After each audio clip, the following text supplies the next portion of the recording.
Hey guys, welcome back to my channel. आप लोगों के प्यारे प्यारे कमेंट पढ़ के मुझे बहुत खुशी हुई। Thank you guys. आप लोग हमेशा सपोर्ट करते हैं। एक मैं ही हूँ जो यहाँ पर रेगुलर वीडियो नहीं ला पा रही। एक्चुअली गाइस, इसका एक और रीज़न है। दरअसल जो मेरा चैनल था इसका मोनेटाइजेशन ऑफ हो गया है, क्योंकि यहाँ पर आपको कुछ अपनी पर्सनल डिटेल्स डालनी पड़ती हैं एंड मैंने डाली। एडसेंस से पिन आना चाहिए, बट मैं ऐसी जगह पे रहती हूँ जहाँ पिन आने का कोई सवाल ही नहीं होता। बहुत ज़्यादा बैकवर्ड इलाका है यहाँ, तो इस वजह से शायद नहीं आ पाया। तो इसलिए मैं आजकल यहाँ रेगुलर अपडेट नहीं दे पा रही। तो चलो स्टोरी पे आते हैं। जिंगशी से निकलने के बाद सिचेन ने तुरंत ही शाओचिन के लिए संदेश भिजवा दिया था। वांगजी को लगभग 15 घंटों बाद होश आया था। उसने धीरे धीरे अपनी आंखें खोली। वांगजी की पूरी बॉडी पेन कर रही थी। उसे अपने सर में ऐसा फील हो रहा था जैसे कोई बड़े हथौड़े से उसके सर में मार रहा हो। कहने को वांगजी की रट अब बीत चुकी थी, पर उसकी बॉडी अभी भी हॉट थी। तभी वांगजी को याद आता है कि उसने अपनी रट के दौरान एक ओमेगा को मार दिया था। यहाँ तक कि उसने एल्डर और अपने अंकल को जख्मी कर दिया। ये सब सोचकर वांगजी को सफोकेटेड फील होने लगा था। वो तुरंत ही बेड से उठा और कोल्ड स्प्रिंग की ओर चला गया। उस टाइम पर रात के 10 बज रहे थे। इस समय कोल्ड स्प्रिंग का पानी जमा देने वाला था, पर वांगजी को अभी इसकी बहुत ज़रूरत थी। वो अपने दिमाग को शांत करना चाहता था।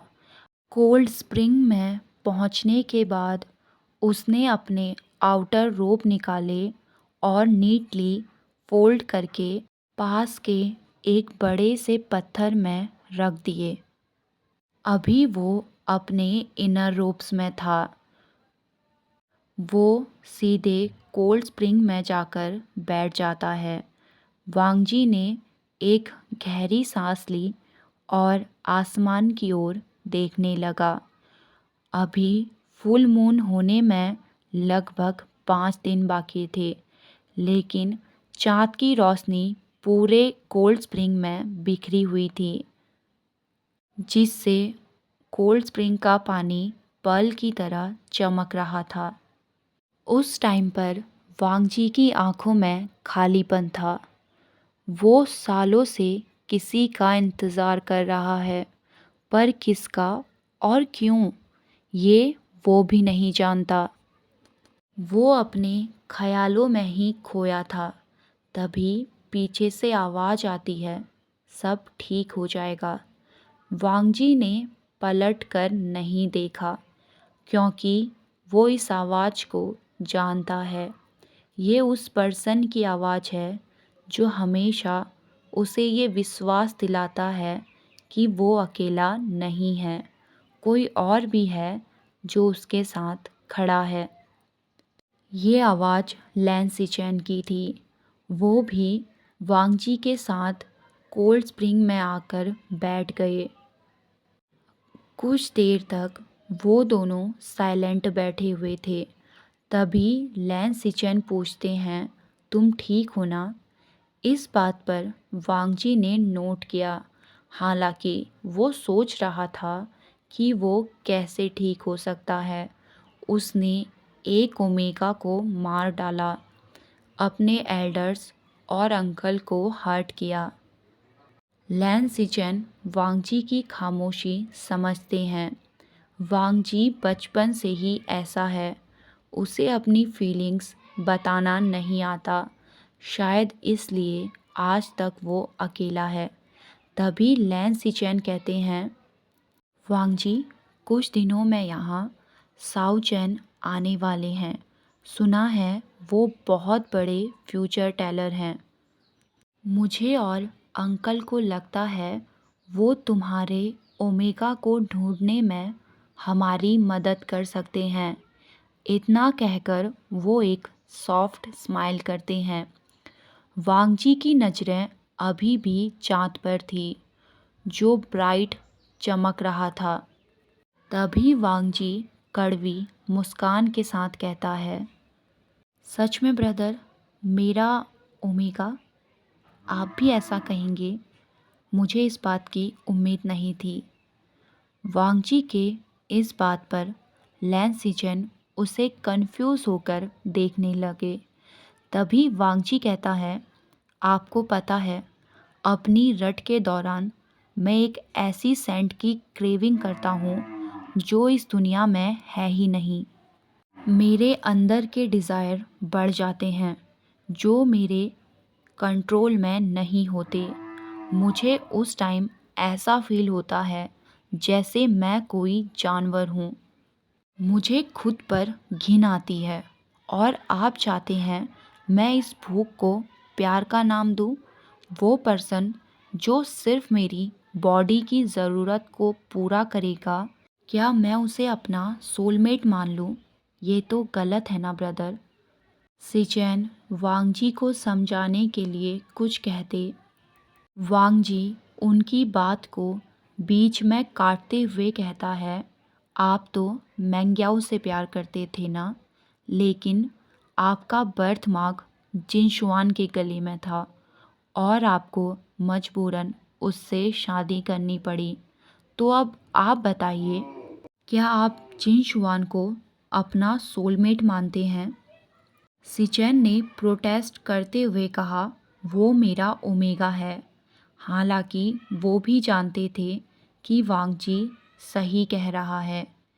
ये बात सच थी।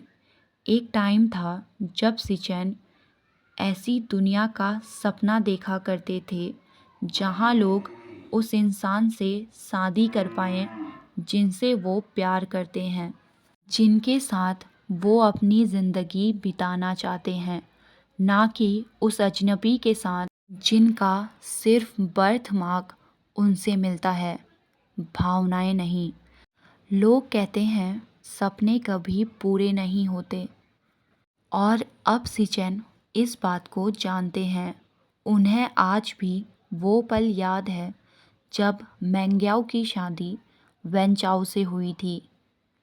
वो पर्सन जिसके साथ वो अपनी हर एक सांस को बांटना चाहते थे, उसका हाथ किसी और के हाथ में था और वो सिर्फ दूर बैठे देख सकते थे। सिचेन अपनी ही दुनिया में गुम थे। उन्हें पता तक नहीं चला कि वांगजी वहाँ से जा चुका है। उस रात के बाद सिचेन और वांगजी की बात नहीं हुई, क्योंकि उन दोनों के बीच में कहने को कुछ भी नहीं था। अब लगभग 3 दिन बाद शाओ चैन क्लाउड रेसेस पहुँचे। जैसे ही ये बात लैन कुरेन को पता चली, उन्होंने तुरंत ही वांगजी और सिचेन को प्रेयर हॉल में आने को कहा। इस समय प्रेयर हॉल में शाओचैन के साथ लैन कुरेन, सिचेन और वांगजी बैठे हुए थे। शाओचैन के हाथ में सफ़ेद कलर का एक पुराना कपड़ा था जिसमें लाल कलर से कुछ मंत्र लिखे हुए थे और शाओचैन उन मंत्रों को पढ़ते हुए अपनी उंगलियों को गिन रहा था।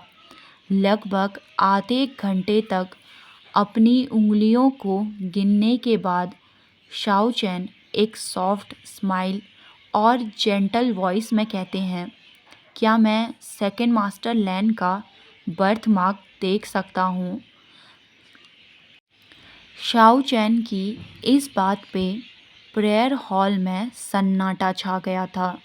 लैन कुरेन ने धीरे से अपना गला साफ किया, फिर कहा, आप नहीं जानते, बर्थ मार्क को देखने का हक सिर्फ फैमिली, पेरेंट्स और पार्टनर को होता है।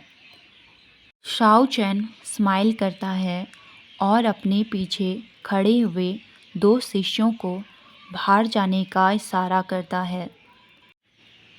उसके शिष्यों के जाने के बाद अब शाओ चैन एक प्लेन वॉइस में कहते हैं, बर्थ मार्क को कौन देख सकता है और कौन नहीं, मुझे ये आपसे जानने की ज़रूरत नहीं है। आप मुझे एक फिजिशियन समझ सकते हैं जो बिना बीमारी देखे उसका इलाज नहीं कर सकता। इस बात पर लैन कुरैन कुछ कहते इससे पहले ही सिचेन ने उनका हाथ पकड़ लिया और चुप रहने का इशारा किया। अब लैन सिचेन स्माइल करते हुए कहते हैं, माफ़ कर दीजिए, अंकल का ये मतलब नहीं था, वो बस वांगजी को लेकर चिंता में हैं। लैन सिचेन का चेहरा देखकर शाओ चैन ने ब्राइट स्माइल करी और मुस्कुराते हुए कहा, मुझे तुम्हारे जैसे लोग बहुत पसंद हैं, जो हैंडसम होने के साथ साथ दिमाग वाले भी होते हैं। इतना कहकर वो लैन सिचेन को इंटेंसली देखने लगे, जिससे ना चाहते हुए भी लैन सिचेन का चेहरा हल्का सा ब्लश करने लगा था। ये सब देखकर लैन कुरैन गुस्से में ज़ोर ज़ोर से अपना गला साफ करने लगा, जिससे फाइनली शाओ चैन ने अपनी नज़रें लैन सिचेन से हटाई थी। अब वो वांगजी से कहते हैं, सेकंड मास्टर, आप अपने रोप्स को थोड़ा लूज़ कर दीजिए। वांगजी ने ऐसा ही किया। अब वो वांगजी के पास गए और उनके शोल्डर से रोप को नीचे गिरा दिया, जिससे वांगजी के नेक मार्क के साथ साथ उसे वांगजी की बेयर चेस्ट भी विजिबल हो रही थी, जो पर्ल की तरह चमक रही थी, जिसे देखकर शाओ चैन गल्प करता है और अटकते हुए कहता है, सेकंड मास्टर लैन, अगर आप माइंड ना करें तो क्या मैं एक बार आपकी चेस्ट को स्क्वीज़ कर सकता हूँ। शाओ चैन की इस बात पर लैन कुरैन को ठसका लग गया था। वहीं दूसरी ओर लैन सिचेन को इस बात पर ज़्यादा शौक नहीं लगा, क्योंकि जब उन्होंने शाओ चैन के बारे में जानकारी ली थी, उन्हें ये पता चला कि शाओ चैन एक फ्लर्टी नेचर का इंसान है। उसके सेकंड जेंडर के बारे में कोई नहीं जानता और सबसे इंटरेस्टिंग बात ये थी कि वो सबके साथ फ्लर्ट करते हैं, चाहे वो ओमेगा हो, अल्फ़ा हो या फिर कोई बीटा।